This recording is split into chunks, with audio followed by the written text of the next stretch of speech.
नमस्कार दोस्तों, हमारे राजस्थान सुपरफास्ट न्यूज चैनल में आप सभी का स्वागत है।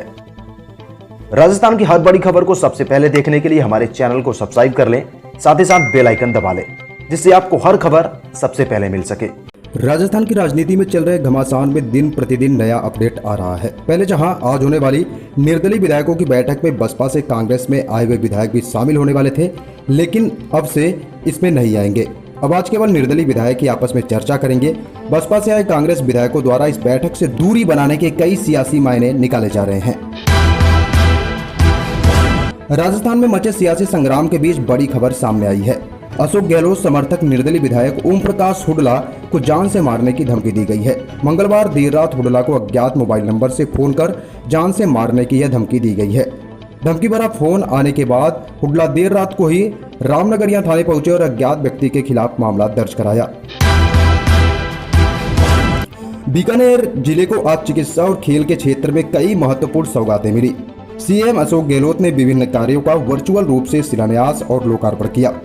वर्चुअल मीटिंग में जुड़े केंद्रीय मंत्री अर्जुन राम मेघवाल से सीएम अशोक गहलोत ने कहा कि राजस्थान की मदद के लिए केंद्र से गुहार लगाए। उन्होंने केंद्रीय मंत्री अर्जुन राम मेघवाल से कहा कि वो केंद्र में राजस्थान को पर्याप्त वैक्सीन देने की मांग उठाए। गहलोत ने कहा कि आप साइकिल एमपी के नाम से पहचान रखते हैं, इसीलिए साइकिल लेकर आपको स्वास्थ्य मंत्री के यहाँ जाना चाहिए।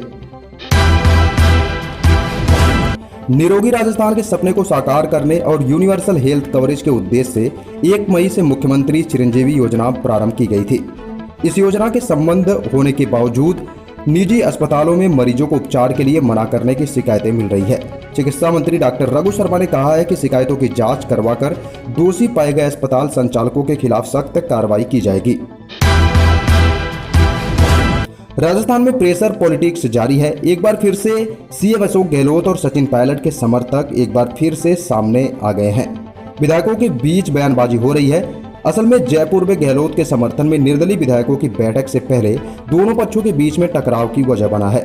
निर्दलीय विधायक रामकेश मीणा का सचिन पायलट को बाहरी कहना, इसके बाद दोनों पक्षों से विधायकों और नेताओं की बयानबाजी शुरू हो गई। राजस्थान बोर्ड 23 जून 2021 को 10वीं 12वीं बोर्ड रिजल्ट तैयार करने के लिए मूल्यांकन नीति जारी कर दिया है। कक्षा 10वीं और 12वीं के विद्यार्थियों का मूल्यांकन पिछले 2 कक्षाओं में उनके प्रदर्शन के आधार पर किया गया है। बता दें कि कोरोना के कारण बोर्ड ने दोनों कक्षाओं की परीक्षा को रद्द कर दिया था। अब नतीजे जारी कर दिए गए हैं। देश अभी कोरोना वायरस संक्रमण के डेल्टा वेरिएंट से आई दूसरी लहर से उभर ही रहा है कि डेल्टा प्लस वेरिएंट ने फिर चिंता बढ़ा दी है। हालांकि अभी देश भर में डेल्टा प्लस वेरिएंट के बेहद कम मामले सामने आए हैं, लेकिन इसके बावजूद स्वास्थ्य मंत्रालय सतर्क है। महाराष्ट्र समेत कई राज्यों के अलर्ट रहने की सलाह दी गई है। सरकारी सूत्र ने बताया कि भारत में कोरोना वायरस के डेल्टा प्लस वेरिएंट के 40 मामले रिपोर्ट किए गए हैं। ज्यादातर मामले महाराष्ट्र, मध्य प्रदेश, केरल और तमिलनाडु के हैं। ये अभी भी वेरिएंट ऑफ इंटरेस्ट हैं। भारत में बीते 2 महीनों से ज्यादा समय से कहर बरपा रहे कोरोना के डेल्टा वेरिएंट से घातक कोई दूसरा स्ट्रेन नहीं है। लोगों में काफी तेजी से फैलने वाले इस वेरिएंट ने महामारी की दूसरी लहर में देखते ही देखते हजार लोगों की जिंदगियां निगल ली।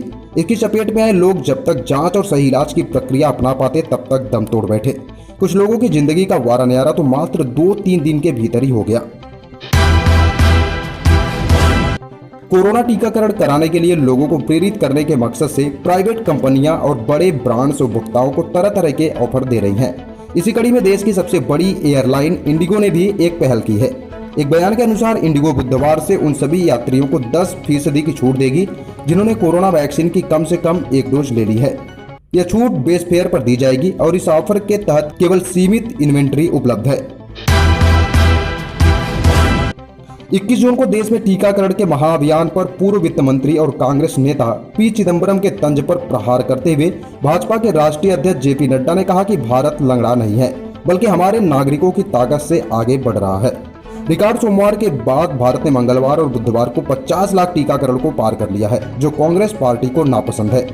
जब भी भारत कोई रिकॉर्ड हासिल करता है तो भारतीयों पर हमला करना कांग्रेस की संस्कृति है। इसके अलावा एक रिकाउंटिंग मिनिस्टर से संख्याओं की पवित्रता के बारे में सुनना विडंबना है, जिसका एकमात्र दावा प्रसिद्धि का दावा बजट में संख्या तैयार करना है।